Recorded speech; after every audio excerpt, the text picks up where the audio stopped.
Welcome to my channel. My name is Priska Jordan, and in today's video I'd like to contrast some of the very popular fashion hauls that we have all seen and actually show you pieces that I've had for many years. Well, these 15 pieces are at least 5 years old, but I really don't own anything that's over 10 years old just because you'd have to see how I dressed at 23 to know why I no longer own those pieces. But I do have 15 lovely pieces to show you, and it includes accessories, handbags, tops, bottoms, dresses, and shoes. If you want to know how to shop smarter for clothing that lasts for years, then stay tuned. The first piece I have to show you today is my most loved clothing item, and that is my wedding ring. When we first went shopping for rings, I had a very particular vision in mind. I was thinking I might be wearing this for 50 or 60, 70 years, and I want to make sure it's something that feels timeless, elegant, and most importantly, like me and not just a trending engagement ring. So when we went shopping, I tried on so many rings and everything just felt a little off, and some of it felt a lot off. But it was love at first sight when I spotted this white gold cathedral ring with a pear cut diamond by Neil Lane, which we purchased from Kay Jewelers in 2016. As a side note, if you're new to my channel, then you should know that I typically do not like sharing expensive items because it seems kind of braggy, but after studying the jewelry industry, we all overpay on these items. They're more about sentimental value than what they're worth. So I feel comfortable talking about this, and I am still very happy with my purchase.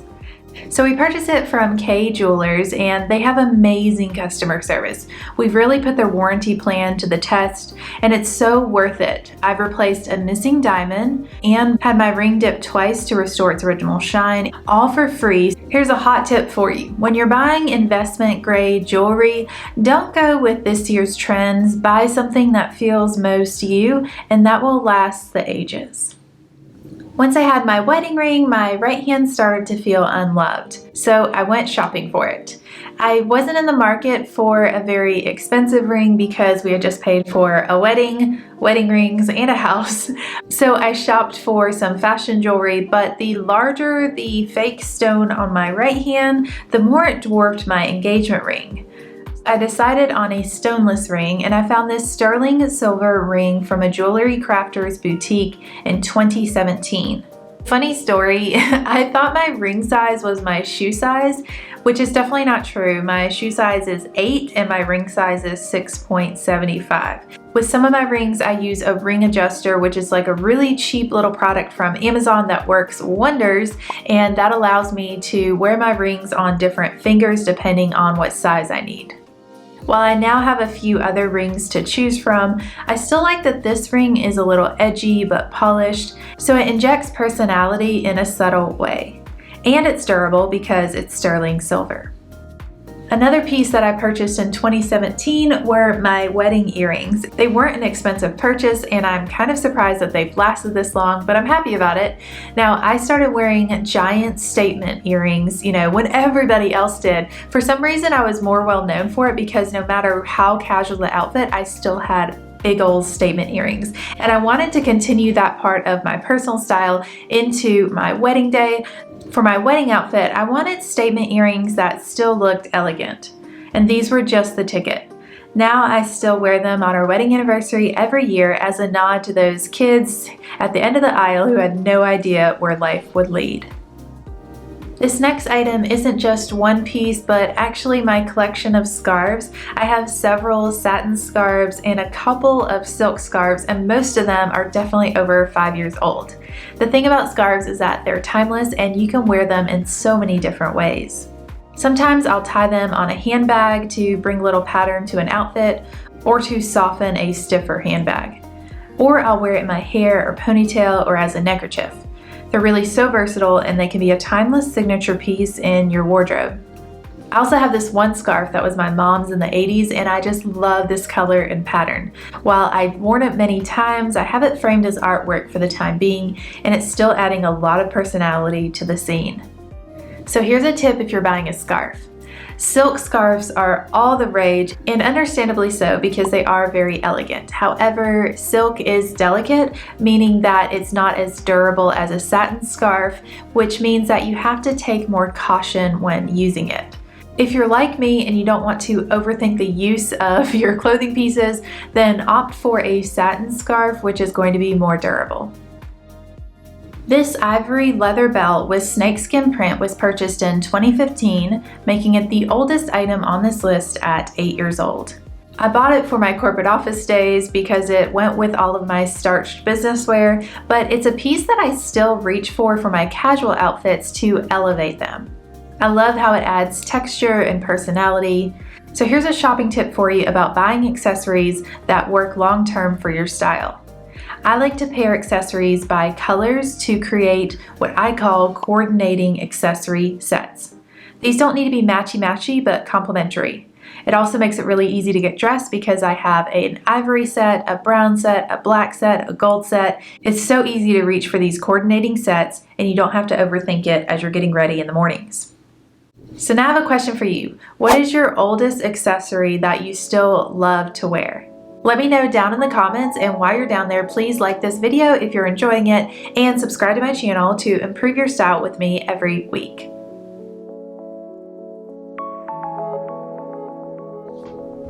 I have 3 handbags to show you, and this red leather handbag is the first one. It really packs a punch.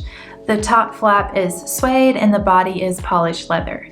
I bought this bag online in 2018 without vetting the company, which is a French brand, so I kind of thought it would be okay, and I got lucky because it's been a great purchase. I wore it for a few years and then I didn't wear it for a couple of years, and last summer I reached for it only to realize I don't have shoes that really go with it, again referring to the coordinating accessory sets, so I bought these flat slide sandals and started wearing this handbag again.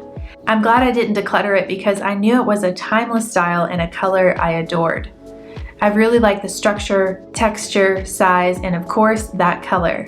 And sometimes I'll add a scarf to it for pattern play. This next handbag is a burgundy chain link printed leather handbag, and it's one that I've had for several years. However, I started to notice earlier this year that it looked like an outdated millennial bag, and I went shopping for a new crossbody bag. Then I realized I actually really like this bag. It just looks a little bit dated, so I looked on Pinterest for different ways to style it to make it look updated, and then I realized it's the strap that needs to change. I shopped on Etsy for a new complimentary strap, and now I have 2 ways of wearing it, which I did for my Italy trip this year, changing up the strap depending on the outfit I was wearing. The next bag I have to show you is an evening clutch, which I purchased in 2018. And honestly, this might be my cheapest purchase on this list. It was on sale, and it wasn't from like a bag store, it was from a clothing store. So it was only about $25, and that was back in 2018. I've probably worn it dozens and dozens of times since, so it's definitely paid off. But I purchased it as a rushed buy because I needed it for an event that evening, but it's still my go-to clutch.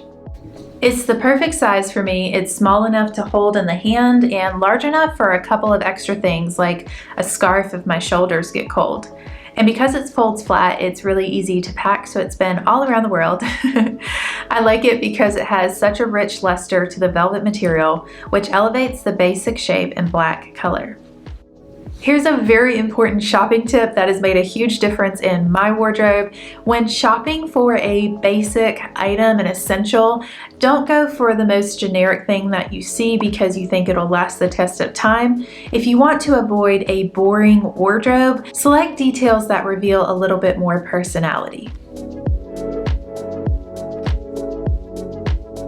This is not your basic tank top. This is a pink top in a crepe material from Ted Baker, which I bought in 2018 at the London airport whilst awaiting a flight home.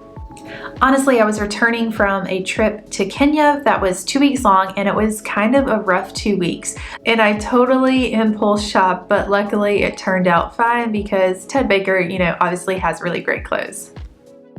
I still very much appreciate the subtly elevated details. It fits me well, and it's balanced with structure and stretch. It's also a flattering cut and it has a lot of versatility to wear throughout all the seasons.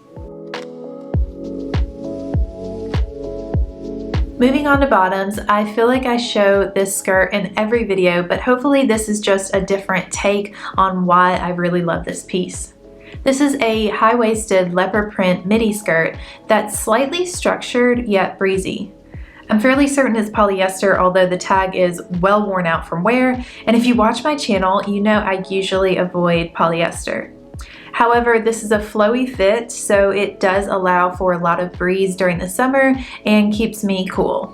The point is, it's less about rules of dressing and more about knowing the pros and cons of each piece and making a good decision for yourself. I purchased this skirt at a boutique in New Orleans on Magazine Street in 2018, and I know I've worn it over 100 times since. I appreciate that it has its own built-in personality. It's really sassy, just like me. The length is perfect, the waist is comfortable to sit in all day, and it's very versatile. I've worn this skirt in all 4 seasons with tanks, blouses, and sweaters. This might be my most controversial piece on this list, you'll have to tell me, but Lululemon Align leggings, I've had them for so long and they are still my highest performing workout or loungewear leggings. I bought my first pair of Lululemon in 2013, and the only reason I don't still have those is because they were mid-rise, which was really trending 10 years ago, and they're just not that flattering on my body. But when I decluttered them last year, I actually sold them, and they still looked like the day I bought them, even though I calculated that I wore them over 400 times to workouts. I really appreciate the technical performance of Lululemon's products. You can customize the fit so well, from mid-rise to ultra high-rise, which is my preferred rise, and various materials for different activities like running or yoga. They have several inseam lengths and they offer complimentary tailoring if you need them shortened a bit. To me, they're truly the most flattering and comfortable leggings on the market.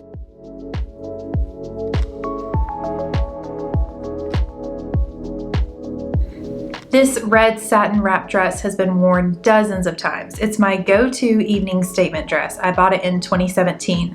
I like that it's figure flattering, it's easy, read no Spanx needed, and it's a stunning color with a lovely lustrous material that catches the light. But 2018 is when it had its shining moment. We were headed to our first international trip and I packed it to go to Paris. We had an evening at the Eiffel Tower planned for our proposal-versary. Really cheesy, I know, but we celebrate it every year. And I thought that going to the Eiffel Tower and going up to the very top, there was going to be like a fancy champagne bar where we would toast to our love story, but it definitely wasn't. There was no champagne bar, and the most common shoe was a sneaker. On top of that, it was very windy and you can actually feel the tower shifting, which led to me feeling claustrophobic and having vertigo. So we descended the first elevator, but the elevator to the ground had this really long line, so there was an option of descending the stairs, which we took. 674 stairs in total. Here's a little tip for you that probably most people don't need, but I did. Don't wear 5-inch stilettos. Not only is it highly uncommon in metropolitan cities around the world to wear really tall stilettos, but you can't really walk anywhere, and there are cobblestone streets in Paris. So by the time we got back to our hotel, my feet were literally bleeding and my husband wasn't doing that much better. But we will never forget that night at the Eiffel Tower, and I still really love this dress. This emerald green satin O-ring dress was purchased at a boutique in 2017. I bought it to wear on a trip to New York City to celebrate our first anniversary, and we were going to see Wicked on Broadway, so I wanted a green color for obvious reasons. This deep emerald was my first foray into the green family, and I've loved wearing it ever since. Just like the previous red dress, this one has a great color, it's figure flattering, and a lovely sheen to the material. However, I do wear Spanx with this one. I didn't when I bought it, but I've had some body changes since last year. Moving right along. To be honest with you, this is not really a quality piece. I have tried decluttering it a few times and replacing it with a little black dress that is I still haven't found one that I like. So until then, I have this dress as a grab and go for evening wear, but as soon as I find a little black dress I like, I will be getting rid of this one. This cobalt blue dress has a great sheen to the satin material. You might be sensing a pattern. That's why I wanted to do this video, to have a view from 30,000 feet up to see what types of pieces am I keeping long term. That helps me to understand my style more long term than just what I like today. But here's the story of this dress. So I got engaged in a mini dress that was a similar cobalt blue color, and I really don't like mini dresses. It's hard to sit in them without showing your literal butt, but I really enjoyed the color, so I bought this similar color cobalt blue dress in 2016 in a midi length. I'm sure I've worn this dress over 100 times, but I love that it is easy, breezy, and vibey.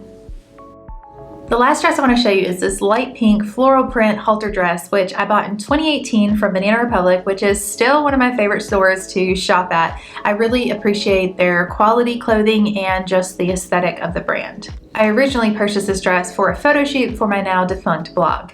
While I don't still have the blog, I do still have this dress and I love wearing it. It's got this playful pattern and of course a lovely sheen, which to me is the perfect combination of elevated and fun. The flowy cut makes it breezy in the heat. The halter top is the only style like this I own in a dress, but it lends towards updos, which I also really like to wear to beat the summer heat.